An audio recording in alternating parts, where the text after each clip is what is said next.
Les exercices. Donc, dans ce manuel donc, de 2010, avec des niveaux variés qui permettent d'accompagner l'élève au fil de l'avancement du chapitre et en fonction de son niveau.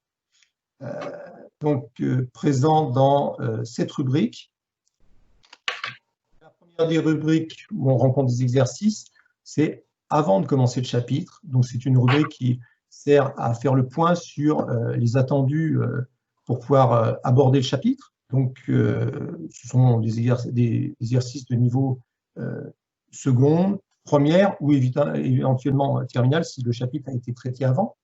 Des exercices courts, des exercices de différents types, des QCM, des vrais-faux, et puis également éventuellement des exercices de programmation.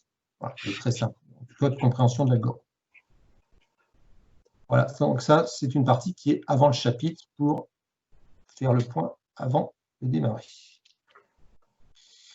Après le chapitre, j'ai raté une diapo.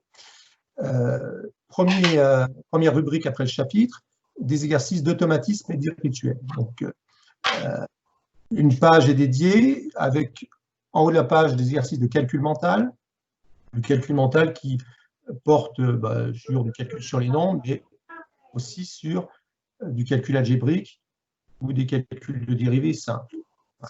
Et puis, au-dessous, donc, les 7 thèmes des automatismes prévus par le programme qui sont traités. Alors, on ne traite pas les 7 thèmes dans tous les chapitres, mais on a isolé 3 thèmes par chapitre, et puis sur tous les chapitres manuels, eh bien, les 7 thèmes sont largement abordés. Voilà.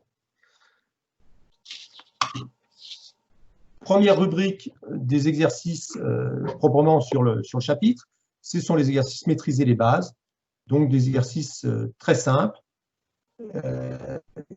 qui suivent donc le cours. Chacune des rubriques de cette partie commence par des exercices, des questions flash, souvent qui peuvent être traitées à l'oral. Ça permet à l'élève de valider ses connaissances du cours ou sa compréhension du cours qu'il vient de faire. Comme on dit, on a l'habitude de dire que ce sont des exercices plus simples que simples. L'objectif, c'est que l'élève s'approprie les premières notions du chapitre avec ces exercices. Voilà. Donc, c'est une double page. S'ensuivent des exercices pour s'entraîner. Donc là, ce sont des exercices de niveau moyen, ce sont des exercices de niveau de capacité. D'ailleurs, chaque rubrique renvoie à la capacité correspondante. On a également mis différents types d'exercices. Il y a des vrais-faux, des QCM. L'algorithmique et la programmation sont présentes dans cette partie pour s'entraîner. Et puis, on a mis des exercices de questions ouvertes, puisqu'on a quand même des élèves de spécialité maths. Donc, ces questions ouvertes sont amenées à faire un petit peu de recherche aussi. Et cette partie, pour s'entraîner, se termine systématiquement par un problème de synthèse où on reprend la plupart des capacités.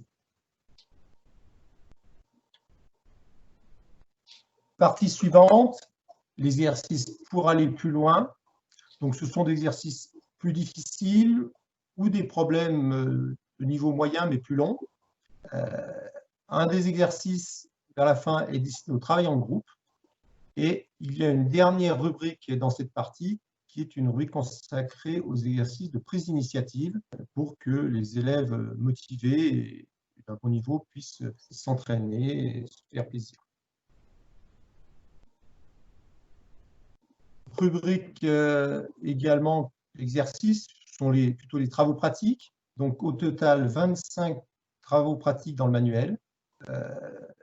Certains utilisent Python, des logiciels de géométrie, de tableur, et puis un utilise le calcul formel. Certains utilisent bien sûr différents types de logiciels. Là encore, les fichiers sont disponibles sur le site ressources, avec toujours, lorsque les fichiers sont incomplétés, la possibilité pour les élèves de les récupérer.